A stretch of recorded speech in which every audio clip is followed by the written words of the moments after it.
Good morning. I'm meteorologist Dave Epstein. It is Thursday, the 29th of January. Let's get to that weather wisdom for today. Sorry to be a little delayed here, having some technical issues doing this. We've got cold weather over the next several days. We've got a cold weather advisory coming in tonight and tomorrow morning. They may extend it for tomorrow night into Saturday morning as well. Wind chill values down between 10 and 20 below zero at their coldest. During the daylight hours, wind chill values will come up.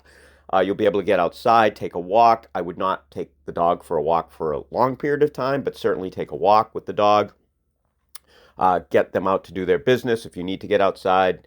Going from your car to some store. It's going to be cold, but it's not going to be dangerous cold walking outside for 10 or 15 minutes. Talked about that yesterday on some social media stuff.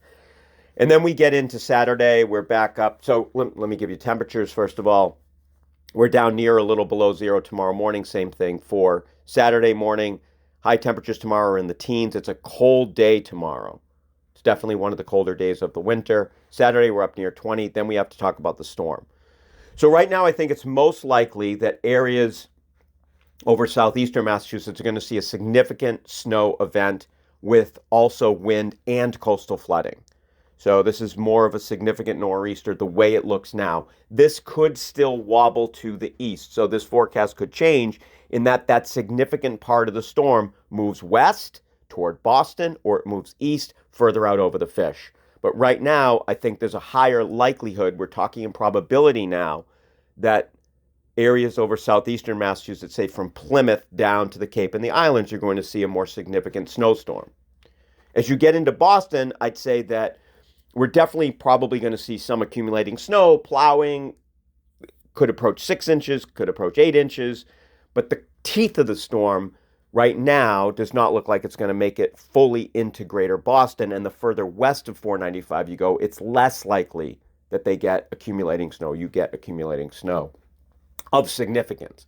Doesn't mean we can't see accumulating snow out there, but significant amount, I'd say, is over 6 inches.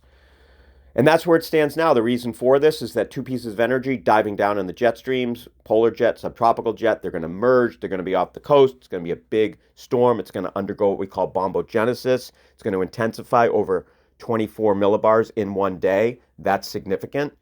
And with such a strong storm, a difference of 50 miles makes a huge difference. Think about driving from Boston down to Plymouth. You're going to see snowfall amounts really ramp up depending on where you are on this western side of the storm.